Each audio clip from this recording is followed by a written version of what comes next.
Estamos online, sejam muito bem-vindos aqui ao nosso webinar do For Franquias, que eu estou com uma felicidade tremenda de estar fazendo, esse é o terceiro episódio. E hoje a gente está com um convidado que não é uma franquia, mas claramente faz parte do nicho, então é esse o objetivo dessa webinar, que poderia talvez chamar de podcast, mas como a gente está fazendo tudo online, acho que é legal chamar de webinar. E eu já vou direcionar aqui para ele, que é o Francisco, né, que é o CEO aí da Space Hunters, não vou abrir muito o jogo e já queria passar a bola para você, Francisco, e já direcionar aqui a primeira pergunta, né, para a gente começar a entender o que a gente vai conversar hoje, que é falar um pouquinho primeiro, né, o que é, da onde você vem, da onde vem esse Space Hunters que você trabalha hoje, que você é fundador, e já direcionar um pouquinho, né, o que é geomarketing, o que é para a gente iniciar o nosso papo aqui. Não, tranquilo. Então, obrigado, tá, por estar me recebendo aí. Prazer também, para quem não me conhece. Meu nome é Francisco. Eu sou o CEO, como tu bem falaste, da Space Hunters. Eu sou urbanista. Então, a empresa surgiu justamente disso. O que eu notei? No mercado existiam muitas plataformas de geomarketing. E essas plataformas, elas dão um insumo muito valioso. O problema todo é que, trabalhando no varejo, onde eu trabalhava antes de começar a cair nessa área de expansão, eu notei que boa parte do processo decisório de um novo ponto, ele passa muito pelo feeling, pela intuição do gestor. Então, o gestor ele tem uma bagagem intelectual muito forte, e ele analisa um ponto, analisa a rua, ele analisa inúmeros critérios que não têm a ver com geomarketing. Ele analisa coisas que ele sente daquela cidade. Então, o que eu notei é que a base de dados que geralmente as empresas compram, ela é muito mais como um suporte para o gestor do que, de fato, a informação que a pessoa precisa para tomar a decisão. E aí a gente deu um passo atrás. A gente notou, bom, como é que eu posso ter essa base de informações? Eu posso comprar uma base de dados, fazer o cruzamento dessa base de dados e te dar o resultado, que mesmo assim não é o teu feeling, ou eu posso fazer uma abordagem diferente. E aí eu fui atrás do que tem na academia. Lá na universidade, quando eu estudava arquitetura, né, a gente descobriu que existiam certas tendências urbanas que afetavam a forma de tu entender a cidade. E aí, com base nessas tendências urbanas, eu consigo calcular aquilo que o gestor entende pelo feeling dele. Então, a gente consegue pegar dados básicos de mercado, gerar uma plataforma simples, que já supre 90% do que qualquer gestor precisa por um preço muito menor. E aí, para a questão de ponto especificamente, para a pessoa entender qual é o melhor lugar, a gente usa essa dinâmica urbana. E aí, por eu utilizar uma dinâmica urbana e não um cruzamento de dados socioeconômicos, eu consigo ter duas vantagens. Uma, eu vou muito mais longe de qualquer outra ferramenta. E dois, eu consigo atuar em qualquer mercado do mundo, coisa que nem as ferramentas não conseguem. Então, por exemplo, para eu atuar, por exemplo, uma plataforma X vai sair do Brasil, vai atuar nos Estados Unidos, ela precisa comprar base, precisa compilar a base, precisa avaliar as informações, precisa ver o que faz sentido, precisa montar uma interface. Eu, para atuar nos Estados Unidos, eu preciso apenas ter acesso à base pública dos Estados Unidos, que é público, e os dados do mapa daquela cidade, que também é público. Então, a gente pode atuar agora em qualquer cidade do mundo, tanto que a gente atuou em Dubai no mês passado. Um cliente nos contratou, em questão de 3 semanas a gente entregou um relatório sobre como é que estava, mostrando áreas de interesse futuro e por que a cidade cresce para determinado lugar. Então, mais ou menos é assim que funciona a nossa ideia de atuação. Uhum. É ir no caminho oposto que normalmente as pessoas vão. As pessoas trabalham muito em software as a service. A gente trabalha com software também, só que a gente notou que 90% da demanda não é software. 90% da demanda é simplesmente a pessoa ter algum serviço que diga para ela qual é o melhor lugar. Então a gente consegue cortar muito do custo dos nossos clientes através disso. Pô, e sabe que eu percebi que, assim, de muitas franquias que eu converso, e elas já têm uma expertise própria na parte do processo de abertura de um franqueado, né? E eu estou falando aqui não só de pequenos ou só das enormes, assim, sei lá, como McDonald's ou BK, mas realmente pensando naquelas de média, assim, que já tem uma operação rodando e tal. Eu vejo muito elas utilizarem o próprio know-how e expertise, por exemplo, para a escolha de ponto. E aí, quando eu venho falar com você, a primeira vez que a gente conversou, eu percebo que não são todas, ou talvez, e acho que é por isso que existe uma boa oportunidade para você, que utilizam a estratégia efetivamente do geomarketing para escolher ponto, mas eu queria entender de você, para essas assim que já tem uma know-how própria e tal, onde é que entra o geomarketing, o que é especificamente esse geomarketing, e aonde que ele ganha efetivamente usando uma estratégia mais de geomarketing do que só o próprio know-how, que eu imagino que também deve ajudar. O geomarketing é uma ferramenta, tá? Então ele vai te dar as informações necessárias para tu utilizar a tua expertise para tomar uma decisão. Basicamente é isso como ele funciona. Então eles usam as plataformas para subtrair algumas informações dela. Então, qual é a renda, qual a quantidade de empresas, qual o potencial de consumo, qual o gasto que se tem com o cartão de crédito. Depende da base de dados que a plataforma vai te disponibilizar, o quanto está disposto a pagar por cada base de dados. Essa informação tu vai cruzar com onde é que estão os concorrentes e qual é a base de unidades que tu tem. E aí, as redes de franquias que já tem faz um tempo, eles já têm um racional muito maior dentro. Por quê? Porque eles já cresceram, já abriram 200, 300 unidades. E essas 300 unidades é praticamente experiência pura do gestor ou do diretor. Então, esse diretor, ele pode notar, quando uma rede de franquia ela troca o gestor de expansão, muda toda a racional dela. Porque o que acontece? As empresas elas acabam ficando reféns daquele capital intelectual que o gestor foi acumulando com o tempo de abertura. Então pode ver que quando o gestor ele é muito calejado, ele está muito tempo à frente de uma rede, normalmente o passe dele é muito alto.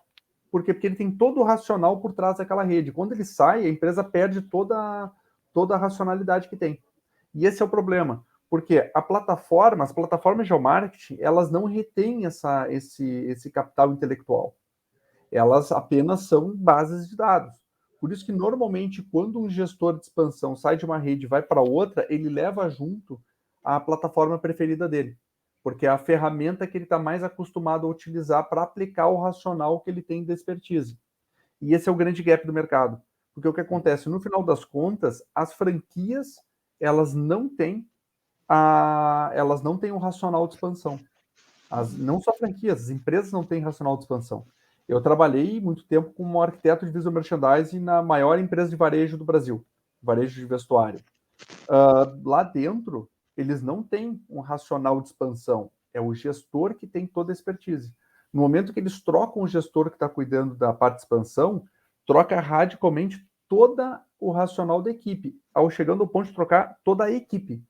Então, a equipe, ela pode, dependendo do gestor, ela pode ser orientada a dados, dependendo do gestor, ela é orientada à negociação de ponto. Ou seja, a empresa em si, ela está vulnerável. No momento que tu perde o teu gestor, tu perdeu tudo. E esse é o grande problema, porque o feeling que a pessoa tem, que é o que vale dinheiro, tu não consegue transformar isso num dado matemático. Bom, consegue com a gente, mas sim, normalmente tu não consegue. Então é isso aí que tá. O geomarketing ele é uma ferramenta, ele é um ferramental. E muita gente acha que tu ter uma ferramenta boa vai fazer tu ter uma expansão muito melhor, e não é bem assim que funciona. É mais ou menos como tu ter uma Ferrari, tu tem uma ferramenta muito boa. Agora, se tu não sabe dirigir, tu vai bater com ela num poste. Ou se tu tem muito medo de dirigir uma Ferrari, tu vai andar a 60 por hora, com um carro vai a 300. Então não adianta tu ter uma ferramenta super cara. E esse é o grande problema. As empresas elas acreditam que precisam ter um ferramental muito caro, o melhor do mercado, contratam uma ferramenta muito boa, ela tem uma quantidade absurda de instrumentos que a pessoa não sabe usar, ela contrata alguém para usar a ferramenta.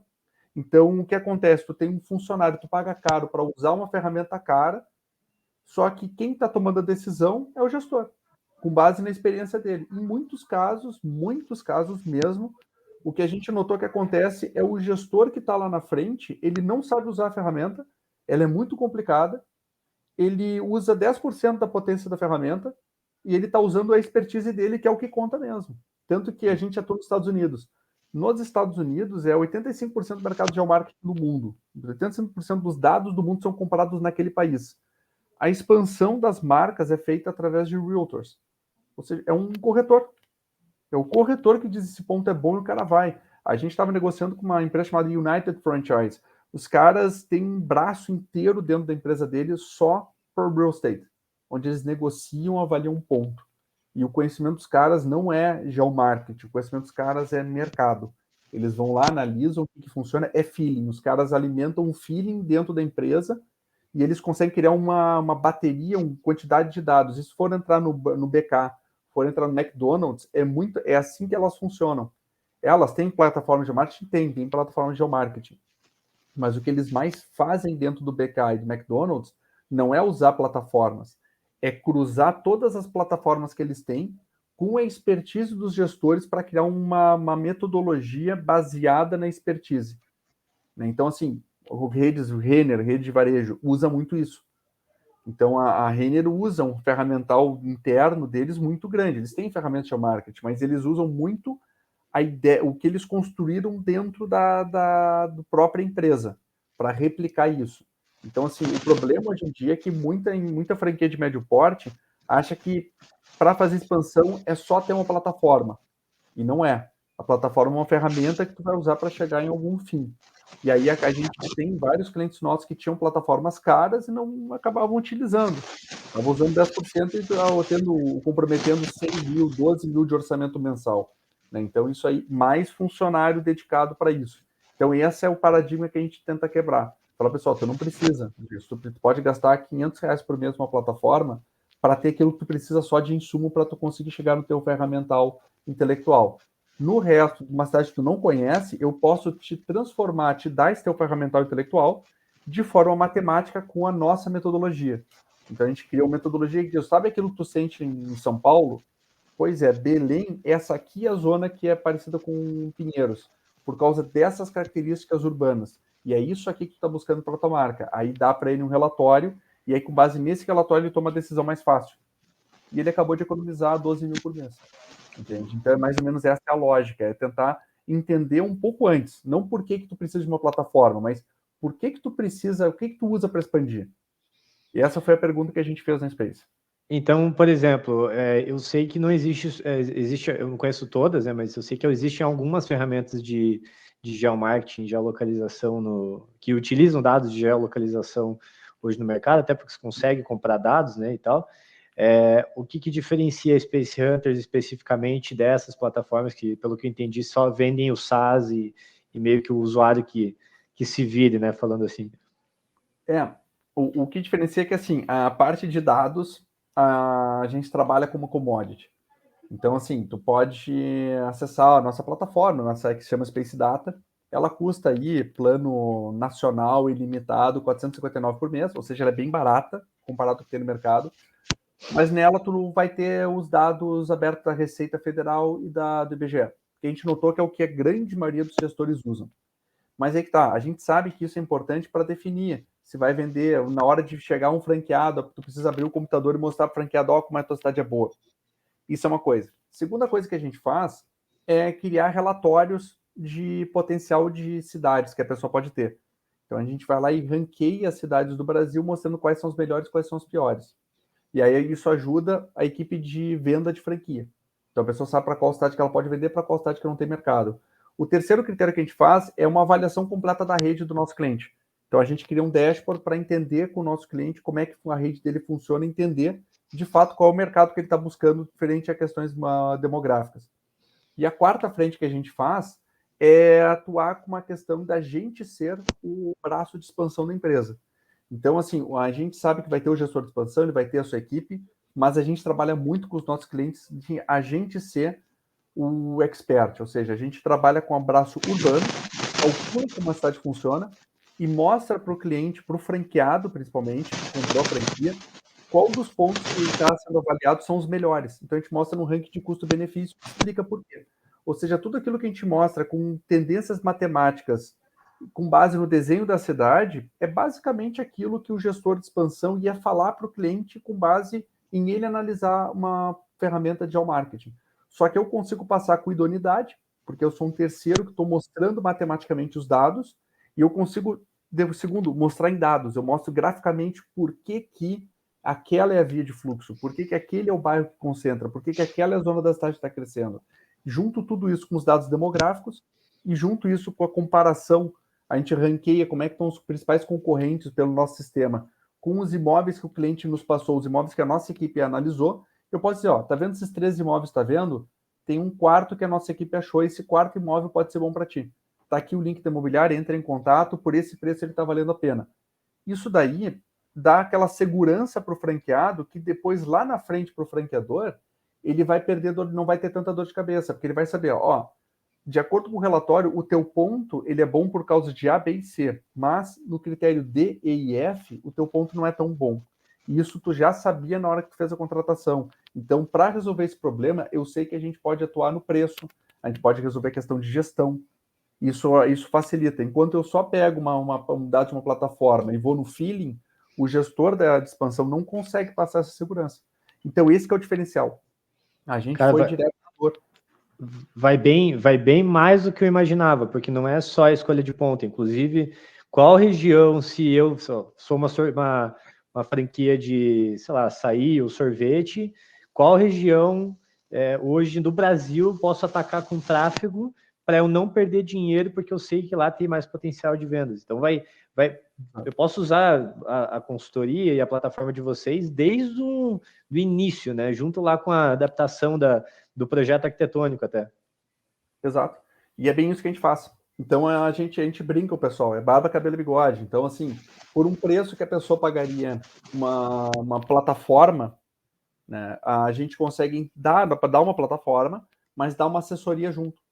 Então a gente dá mentorias, tem clientes nossos que têm mentorias mensais com a nossa equipe. Então, como é que é essa mentoria? Tem um cliente nosso que é da área de estética. Ele paga uma mensalidade para a gente, ele tem acesso à plataforma, mas ao mesmo tempo ele tem acesso à agenda dos nossos profissionais aqui na Space. Então, quando a equipe dele de venda de franquia está com um problema numa venda, ela agenda um horário com a nossa equipe no dia seguinte, ou mesmo no mesmo dia. Um dos nossos profissionais senta com essa pessoa, abre a plataforma e explica o racional. Por quê? Porque a nossa equipe são de urbanistas ou geógrafos urbanos. Então, eles vão mostrar, ó, tá vendo? Isso aqui é assim que a cidade funciona, pedir para dar. Explica, a pessoa tem tranquilidade, compra a franquia. Na hora que compra a franquia, automaticamente entra no nosso fluxo de análise. Então, entrou Goiânia. Aí entra em Goiânia, a gente cria um grupo do WhatsApp, aquele franqueado ele vai estar dentro do grupo, a gente monta o sistema matemático de Goiânia, que na verdade é tudo o nosso sistema que faz.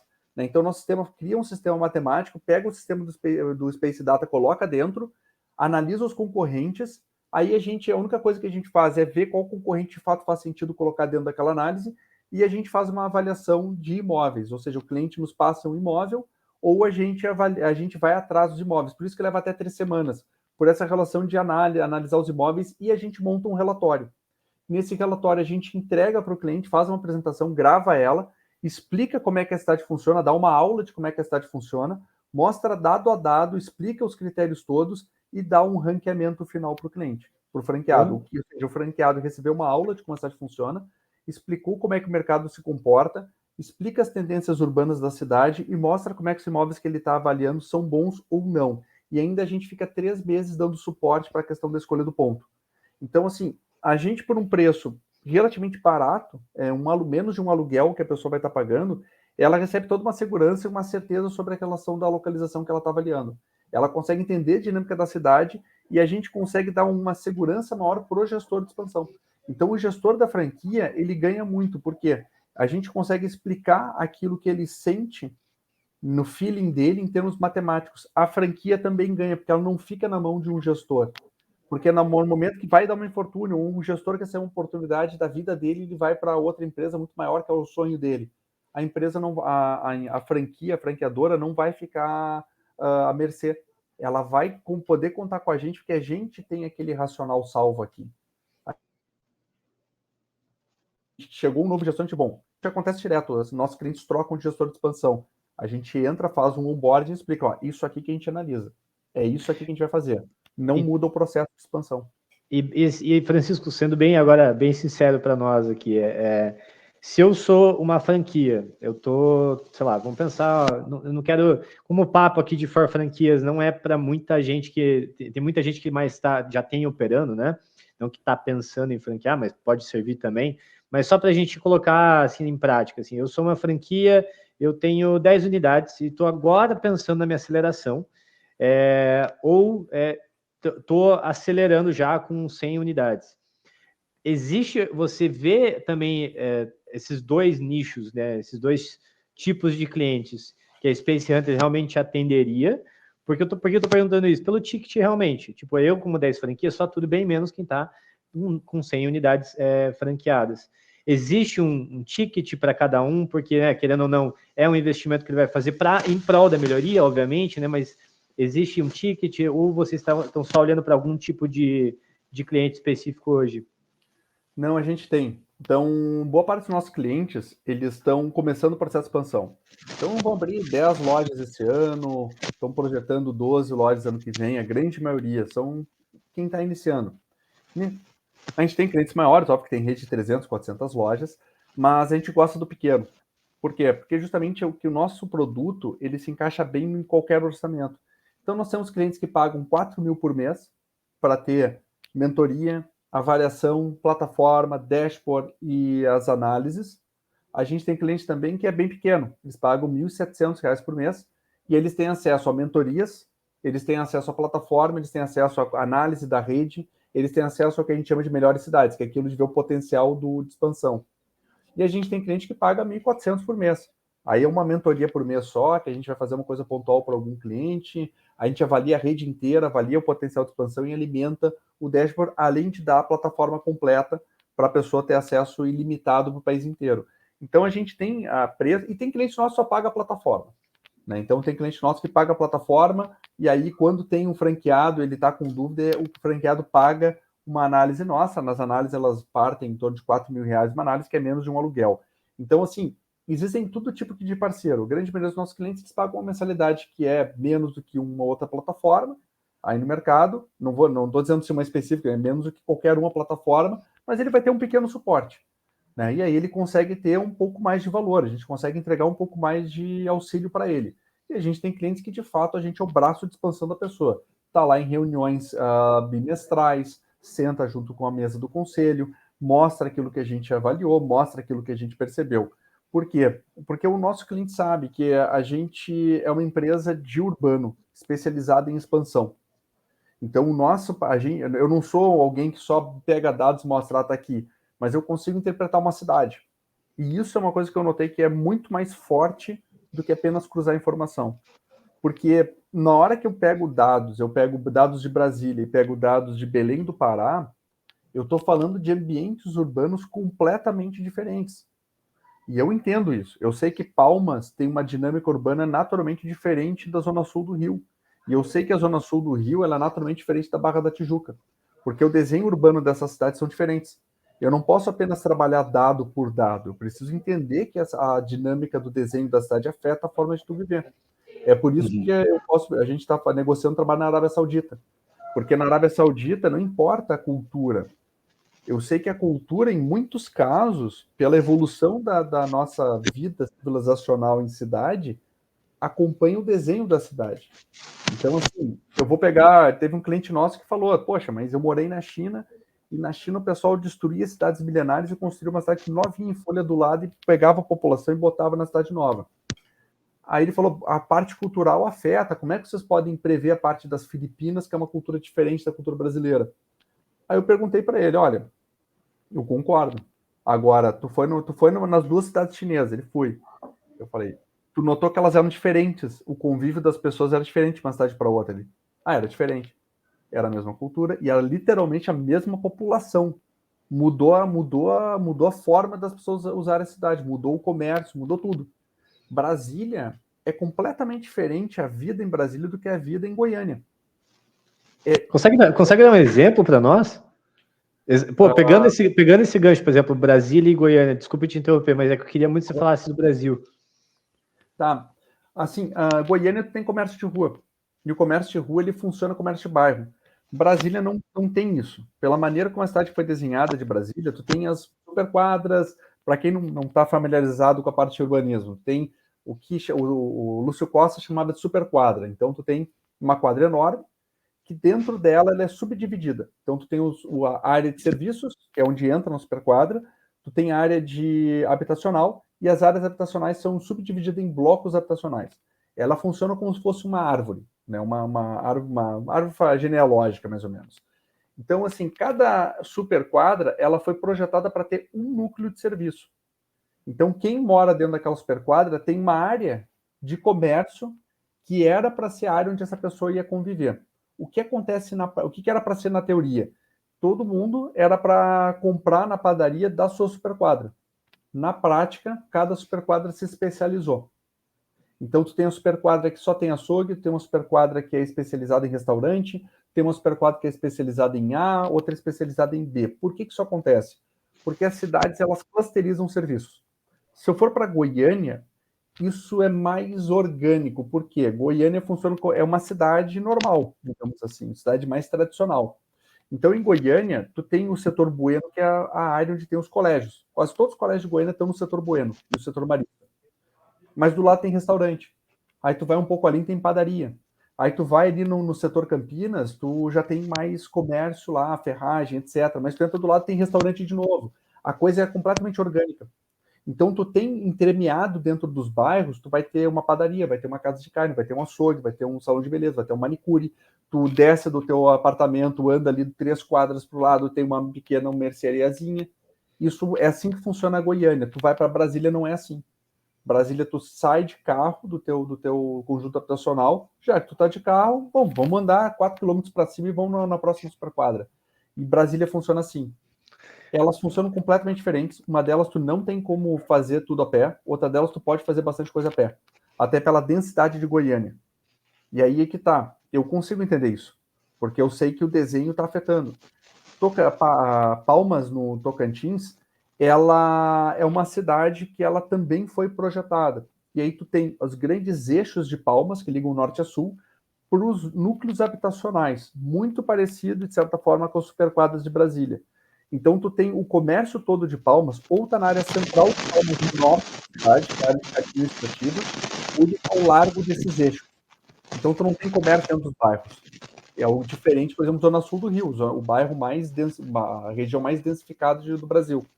Zona Sul do Rio de Janeiro, tu desce o prédio, tá cheio de comércio, tudo que é lugar que tu for andar. Tu vai andando nas ruas laterais da Zona Sul do Rio, vai ter algum comércio ali, que naturalmente brotou. Agora, no Rio de Janeiro mesmo, eu saio da Zona Sul e vou para Barra da Tijuca, tudo funciona em base de shopping. Por quê? Porque a Zona Sul do Rio, a Barra da Tijuca, é a Avenida das Américas e praticamente grandes condomínios habitacionais, com torres enormes, mas uma área vazia muito grande, ou seja, baixa densidade populacional, o que força a pessoa a não conseguir fazer nada a pé. Porque tu não tem, tu sai de um conjunto e vai caminhar 1 quilômetro, tá na mesma rua, na mesma quadra. Então é impossível fazer a pé. Isso te força a ter que criar núcleos de convivência, que são os bairros. Ou seja, a Barra da Tijuca nunca vai ser uma rua, uma cidade que vai ter comércio de bairro. Brasília nunca vai ser uma cidade que vai ter comércio de bairro. Por quê? Ela foi desenhada dessa forma. Isso afeta a tua forma de usar. Goiânia dá, Porto Alegre dá, São Paulo dá, Curitiba dá. Agora, por que Curitiba não tem tanto comércio de bairro dentro de algumas regiões? Aí é plano diretor. Aí é sistema dos ligeirinhos, sistema dos BRTs que entram pela cidade. Ou seja, isso daí eu consigo avaliar por base no desenho. O desenho da cidade de Curitiba me mostra que a população tende a se concentrar na região entre Bigorrilho e Batel. Ali é a zona onde a gente tende a concentrar matematicamente toda a população de Curitiba. Junta isso com densidade demográfica, é o eixo de maior densidade. Junta isso com a renda, é o eixo de maior renda. Junta isso com a quantidade de empresas, é onde tem maior quantidade de empresas. Por isso que em Curitiba, na região ali do Batel, tem tanto bar e restaurante, e os bares eles duram há tanto tempo. Não é normal uma região boêmia existir há tanto tempo quanto o Batel tem de restaurante. Se tu for para qualquer região do país, as regiões boêmias elas vão pipocando. Elas saem de uma zona e vão para outra. Pela forma como o plano diretor força Curitiba a ter poucos eixos de densidade, não existe outras zonas de Curitiba que poderiam comportar. Talvez Cabral, Arru, que até tem centro cívico, acaba tendo alguma densidade desse gênero. Mas a zona mais interessante de Curitiba é a proximidade do Batel. E como tu não consegue densificar mais, porque tu só pode densificar ao largo da 7 de setembro e as vias arteriais, isso faz com que tu não vai ter muito problema com o vizinho ali, porque não vai meter mais vizinho do que já tem ali. Então, isso é alguns exemplos de Brasil aí. Cara, que loucura, cara, porque assim, você começou a falar de Brasília, eu fiz uma visita particular com a minha família a Brasília, E assim, por feeling, né? Por feeling, a primeira coisa que eu falei, cara, mas é impossível fazer qualquer coisa a pé aqui, porque você quer, sei lá, eu tô no hotel, vou para um shopping, eu tenho que pegar um carro e vou demorar um tempão parece que a sensação que você tem é que você tá andando dentro de uma BR no meio da cidade, porque realmente é tudo muito longe. E aí, pô, eu que moro em Curitiba, eu moro inclusive no centro aqui, não na Batel, mas do bairro do centro é do lado do bairro da Batel, e tem exatamente essa sensação. Pô, tu sai do teu prédio ali, tu tem uma farmácia, um mercado, tem muita coisa centralizada, e se tu vai para o bairro, realmente você vê mais residencial e menos comércio, né? E parece que é de propósito isso, né? E aí me veio uma pergunta do tipo, cara, se eu sou uma franquia e beleza, cara, eu já percebi nessa conversa que beleza, eu tô fazendo muita coisa no feeling, né? E talvez acho que está na hora de começar a fazer um investimento nisso.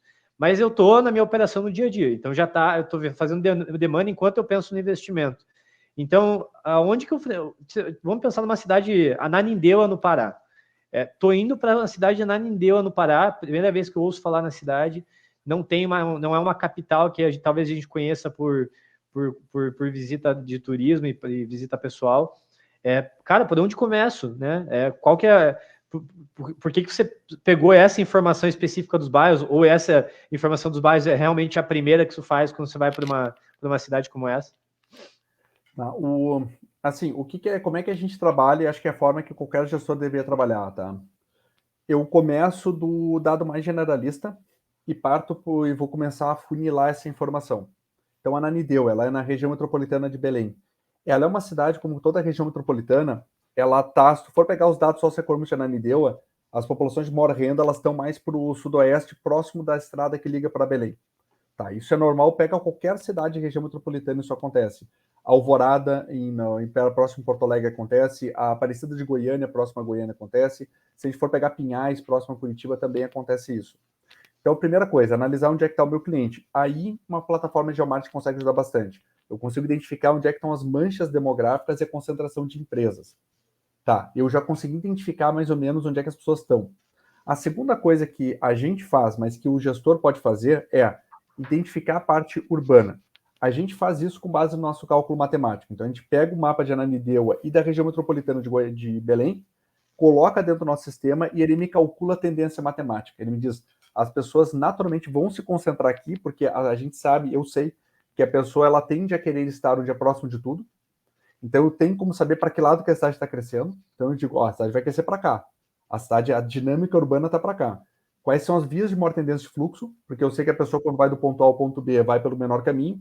E quais são as regiões mais práticas para bairro, pela região, pela tendência de alcance. Então, saindo daqui, andando 500 metros, quantos lugares eu consigo alcançar matematicamente? A gente faz isso para toda a cidade. Eu gero esses 3 critérios. O gestor que não tem a nossa assessoria, ele pode ir em loco, ele vai ter que ir em loco. Então, ele vai ter que ir lá e vai ter que entender como é que aquela cidade funciona. O problema disso é que ele vai poder avaliar 4, 5, 6 vias por viagem. Então, ele não vai conseguir ter uma noção completa da cidade. Então, ele vai ter que confiar quem? No franqueado. Então, ele vai ter que entrevistar o franqueado e entender para o franqueado como é que isso funciona. É aí que é esse processo todo que a gente corta. Então, o gestor que usa a gente vai chegar e entender, é assim que a cidade funciona. Aí, ele vai ter que analisar os imóveis. E aí, ver esses imóveis onde é que estão os concorrentes e cruzar com o dado da... Aí, como é que a pessoa faria só com a plataforma? Analisa como é que a cidade funciona, analisa onde é que estão os concorrentes, pina na plataforma de geomarketing, e aí vê com base na data da plataforma de geomarketing, com aquilo que ele experimentou e aquilo que ele ouviu do franqueado, como é que isso está em termos demográficos e pelo feeling daquilo que a cidade funciona. Isso a gente faz comparando a tendência matemática com o uso dela. E aí consegue fazer a comparação e ver, bom, esse imóvel aqui é melhor ou não. Então, normalmente a Ananindeua é um pouco melhor para o sul por causa dessas características. Né? Então, sempre começa do mais geral, avalia, muito parecido com o design thinking. Né? Tu abre o leque, avalia, depois estreita, depois abre de novo, dentro das opções que tu tem, estreita de novo. A gente sempre recomenda que seja feita dessa forma a avaliação do novo ponto. Avalia o máximo possível, tenta entender qual é o cenário da cidade. Entendeu? Beleza, identifiquei os melhores bairros. Ou tu usa uma metodologia urbana, ou tu vai lá e analisa esses bairros em loco. depois avaliou, analisou os imóveis, abre os leques de opções que tem nessas regiões, avalia ela com os concorrentes, depois fecha para uma opção que é mais adequada. Essa é a forma mais interessante, mais inteligente de fazer avaliação urbana. Cara, assim, eu acho que a primeira coisa que deveria na minha cabeça depois de pensar sobre isso é que eu não sei a Ananindeua, né, que é do que eu vou perguntar agora, mas falando de Curitiba, por exemplo, você tem uma sazonalidade muito grande. Vamos lá, falando, por exemplo, de questão climática, por exemplo, você sente muito frio no frio e agora, do nada, a gente está sentindo calor de 35 graus, 36 graus, que para Curitiba não é muito. E aí tem uma certa importância isso, a sazonalidade, seja na escolha de ponto ou da cidade, e tem como o geomarketing ajudar por isso, ou também às vezes exige uma análise externa sobre essas questões? A sazonalidade, tu consegue pegar algumas coisas dela através do dado de geomarketing. Então, assim, quantidade de determinados tipos de empresa vinculados a certas características sazonais. Normalmente, a sazonalidade está muito afetada em questões culturais. Tá? Então, assim, onde tem mais escola, tu sabe que ali vai ter um movimento maior em época de período escolar. Regiões onde tu tem muita atividade econômica e pouca população morando, normalmente são zonas que no final de semana vão estar mortas. Regiões onde tu está muito próximo de orla, normalmente na época de verão tu vai ter uma atividade um pouco maior. Normalmente funciona assim a questão de sazonalidade. Eu tenho que entender onde é que essa minha cidade está inserida e o tipo de padrão de consumo. Normalmente cidades longe de costa, Curitiba, Porto Alegre, São Paulo, épocas de verão, parte da população vai para a praia. Então, sabe que existe esse decréscimo. A grande questão é que se eu avalio, tento só observar as consequências da sazonalidade, eu fico muito refém de dados secundários. Então, eu estou observando a consequência do que está acontecendo, eu não estou vendo a causa. E isso é um problema grave. Por quê? Eu estou vendo sempre a consequência. No momento que mudou algum fator cultural, que eles mudam a cada geração, às vezes dentro de uma geração eles mudam, eu estou completamente refém.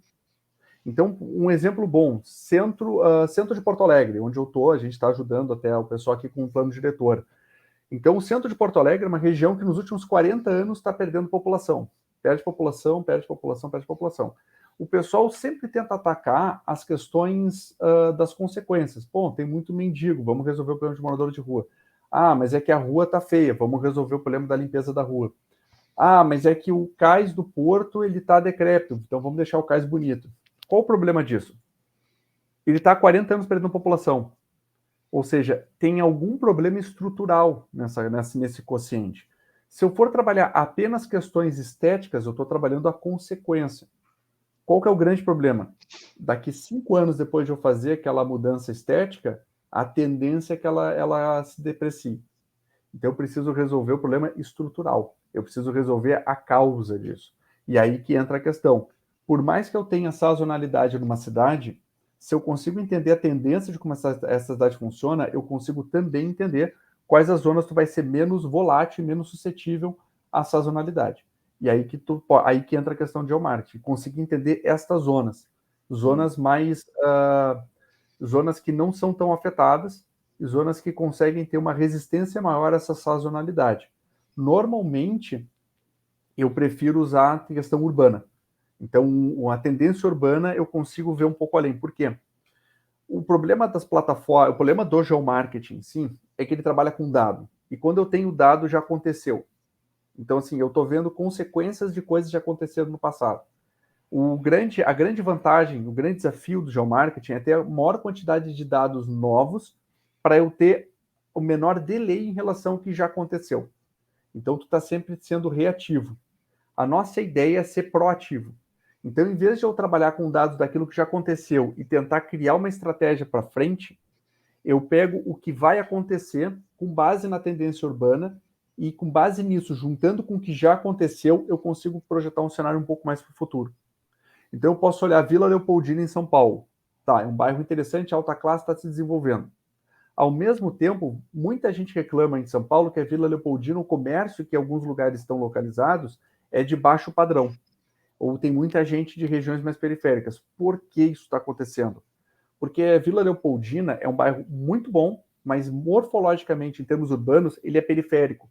Então, é natural para a população que está em Vila Leopoldina tender a consumir no Pinheiros, Perdizes, Jardins, Itaim. Então, existe essa tendência. Já a população de Pinheiros, Itaim, Perdizes, etc., não vai para Vila Leopoldina. Matematicamente, não existe esse fluxo. Então, tu tem um vácuo de população de mais alta renda e Vila Leopoldina ela é mais quente que Osasco. Então, a população mais qualificada de Osasco vai para Vila Leopoldina com certa facilidade. A população mais qualificada de Vila Leopoldina naturalmente está mais ao sul. Isso gera essa dicotomia entre o público que consome e a região do bairro. Isso o morador sabe, mas ele não consegue explicar por quê. Isso já o marketing não consegue explicar também. E aí que entra a expertise do gestor ou tu utilizar dados urbanos, que aí a gente consegue tirar esse delay. Mas o problema é que sazonalidade é uma questão cultural, pode afetar.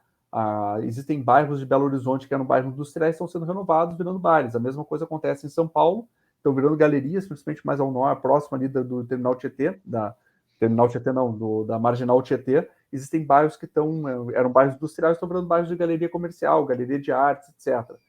Isso é uma questão cultural. E aí começa a gerar um fluxo da cidade. A mesma coisa em Miami, a mesma coisa que em Porto Alegre. A ideia é conseguir entender as zonas que têm essas tendências e conseguir se antecipar. Esse é o grande desafio de um gestor de expansão. Cara, muito legal. E aí, quando você fala de tendência, também tem uma questão, por exemplo, eu queria saber se isso afeta o geomarketing, por exemplo, até pensando em alguém que já tem, sei lá, várias unidades, né? Minhas unidades estão implantadas e tal.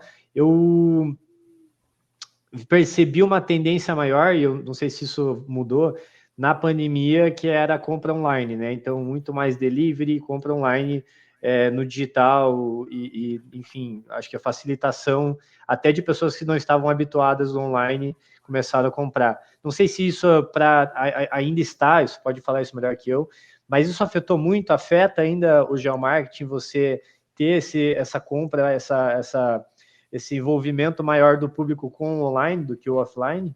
Ou está voltando também? Sim. Não sei. Afeta pelo fato de que boa parte das cidades brasileiras, principalmente mais jovens, cidades que tiveram urbanização a partir da década de 50, elas são ambientes urbanos que não são assim muito caminháveis. Pega o centro de Curitiba e compara com Água Verde, tá? Ele é bem diferente. Os prédios são diferentes. Existe uma coisa chamada recuo de jardim, que é quanto que o prédio está afastado da calçada. No Água Verde eles são bem afastados. Então o que acontece? O centro, tu desce o teu prédio, anda umas 3 quadras, tu tem muita gente e muito comércio. Normalmente uma região mais central, onde tem muita população, muito comércio, muita diversidade de uso, não tende a ser tão afetada pelo e-commerce. Quem é mais afetado são regiões onde a pessoa desce de casa e não tem nada. Então a pessoa pensa assim, pô, para eu comprar a comida da minha ração do meu cachorro, eu vou ter que pegar o carro, vou ter que ir até o lugar, torcer para ter estacionamento e comprar. Bom, eu posso comprar na Amazon, eu posso parcelar em mais vezes na Amazon e não preciso sair de casa. Então, aí tu começa a ter a questão do custo-benefício da pessoa. Muitas zonas do Brasil foram afetadas e foi afetado de forma permanente. Ou seja, o e-commerce ele já estava vindo com crescimento, a tendência já era ocupar um cargo maior na cesta das pessoas, mas com a pandemia isso forçou essa evolução. Teve regiões que a pessoa voltou a consumir na rua. As pessoas gostam da experiência da rua. Mas teve zonas que o baque foi muito forte e duradouro, porque a pessoa ela consumia na rua porque ela não tinha o hábito de consumir pelo computador. E aí veio o computador e disse, por que eu vou consumir na rua, sabe? Tá muito melhor. Então, assim, tem coisas que eu mesmo não compro mais. Eu não vou em shopping há muito tempo. Muita coisa eu compro pelo computador. E eu moro num bairro que tem vida de bairro. Mas tem coisas que não tem no meu bairro, porque ele é um bairro parecido com a Água Verde, digamos assim. Não é tão denso. Então não tem loja de roupa aqui perto. Não vai se formar nunca loja de roupa aqui perto. Então, para comprar roupa, eu vou ter que ir até um shopping. Eu já sei meu tamanho, eu compro pela internet, entende? E aí começa a ter essa comodidade. Sapato, eu não compro sapato há muito tempo, sem ser pela internet. Porque é praticidade. Então, eu acho que isso afetou. E aí veio o grande desafio dos shoppings, trazer experiência, porque o shopping, ele não dá tanta experiência para aquilo que o público mais jovem quer. e por isso a gente também vê outra coisa, que é o surgimento, não só no Brasil, mas em vários países do mundo, de uma cidade mais caminhável. Então a gente vê conceitos como cidade de 15 minutos ressurgindo, a gente vê conceitos da pessoa andar com outros modais de transporte. Eu gosto muito disso, mas ao mesmo tempo a gente tem que pensar que isso não adianta só falar, vamos fazer uma cidade de 15 minutos. Tem que estar acompanhado das tendências urbanas. Água verde não funciona, nunca vai funcionar uma cidade de 15 minutos sem água verde. Eu gostaria, mas não é a realidade. Então isso acaba formando. Então a gente tá num ambiente, num momento de readequação do sistema de compras. Eu acho que a gente ainda está no meio do processo. Cara, isso assim, é uma pergunta meio, às vezes até um pouco futurística, né? Mas porque no Brasil ainda mais tem uma questão do governo mudar muito, né? Então é muito difícil, isso não falando questão política, mas entendendo que nosso governo ele é de 4 em 4 anos, seja prefeitura ou brasileira, ele depende, e ao mesmo tempo para você fazer um urbanismo depende de longo prazo, isso dificulta muito a velocidade de decisão do para onde que vai o urbanismo. Por isso que eu acho que às vezes essa pergunta que eu vou fazer possa ser um pouco futurístico, mas para a gente finalizar aqui, só queria ouvir de você, assim, dessas que você já comentou, mas se quiser também trazer mais alguma que você enxerga, está tendo alguma tendência agora, pelo menos no curto prazo, aí de 1, 2 anos, que você está sentindo que está mudando, principalmente por esse pós-pandêmico, né? Que não sei se você viu, mas saiu o relatório do último trimestre da BF, que eles fizeram um estudo, e aumentou o faturamento frente ao primeiro trimestre do ano de 2023, o que é muito bom. E o que mais me surpreendeu, não sei se viu, Francisco, que o setor que mais alavancou, que mais ganhou nesse trimestre foi o hotel e turismo, hotelaria e turismo. O que particularmente fiquei um pouco espantado, né? Mas espantado no bom sentido. Você está sentindo alguma tendência? Você enxerga que o geomarketing no contexto das franquias já está visualizando alguma mudança para as franqueadoras no Brasil? Eu acho que o movimento que a gente tem, ele tá um ano meio atípico, mas a gente nota que o pessoal tá tendo uma expansão, a alimentação estética também é o que tem puxado bastante esses índices para cima. Eu acho que principalmente com a BAC, que foi a pandemia, muita empresa se descapitalizou e eles notaram que ficar fazendo expansão apenas por abrir ponto, confiando no feeling, no taco, gera problemas. Tanto que a gente vê muita loja, muita rede de varejo grande fechando loja. E não é só por questão macroeconômica, tem muita rede que já estava com plano de fechar loja esse ano, do ano passado, por questão de eficiência. Então, eu acho que a questão quanto mais o mercado fica desafiador, ou até quanto mais ele está aquecido, e a gente aprendeu, é importante tu ter base de dados. É importante tu conseguir se basear não só no feeling, mas tu saber como é que é a tua expansão. Então, o mercado de geomarketing ele tem um horizonte interessante, mas desafiador. Porque ao passo que as pessoas, ainda mais com juros altos que ainda tem, ainda mais que o dinheiro está caro, a expansão, muita gente está com receio de botar dinheiro por causa disso.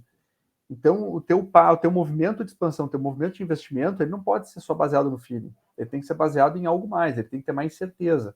Até porque, no momento que tu vende uma franquia, faz um ponto, a pessoa botou e ela quebrou, se tu não tem um embasamento bom para dizer, ó, não foi ponto, foi uma questão mais de gestão, o próprio gestor, a franqueadora, não vai conseguir resolver aquele problema tão fácil, e se der algum problema mais grave, a franqueadora fica muito exposta a eventuais processos. Então, eu acho que o geomarketing ele vem para resolver esses problemas, dar segurança e não resolver problemas de ter pontos que são ineficientes. E também, outra questão, já que a gente já está com a rede estabelecida, fazer a leitura própria da rede. Então, ter ferramentas que tu possa ter a leitura de como é que a tua rede atual está funcionando é muito bom. A gente descobriu muita coisa com os nossos clientes justamente nessa questão de criação da avaliação de redes, vendo que tem lojas que elas podiam estar faturando 3 vezes mais, mas aí estava faturando baixo e o franqueado estava, não, tá indo bem, tá indo bem. Não, ela tá indo bem, mas ela era para estar indo melhor. E tem franqueados nossos que a gente viu, ó, essa loja aqui não era para estar indo tão bem, o que esse cara está fazendo? Vamos aprender com ele. Porque esse aqui não é o normal da tua rede, ele está de fato muito acima do que deveria. porque aquela era uma loja que, pela localização, era para estar faturando metade, e ela está faturando a média da rede. A gente notou, olha, por essa localização não era para estar faturando tanto. Esse cara aqui pode ensinar para ti, para tu puxar para cima a régua da tua rede. Então, isso é o que o Geomart pode ajudar. Então, agora é o momento. Justamente, o dinheiro está caro, é o momento de tu não rasgar dinheiro. E aí que entra esse ferramental. Porra, perfeito. Francisco, eu não tenho palavras para te agradecer. Eu adorei o papo, cara, porque eu estou chamando vários convidados, eu estou aprendendo demais sobre coisas que não é do meu nicho. Algumas coisas eu pego para mim, mas, cara, obrigado pelo teu conhecimento que você trouxe aqui. Espero que para o pessoal isso tenha feito muita diferença, porque para mim fez. E se quiser deixar uma última palavra antes da gente encerrar, e já deixo aqui meu agradecimento pela nossa conversa, Francisco. Claro, eu agradeço, tá, o tempo aí, até para me ouvirem. Para mim, eu falo disso o tempo inteiro, então para mim, às vezes, parece que é batido muita coisa, mas espero que muita coisa que eu tenha falado seja útil para quem está ouvindo.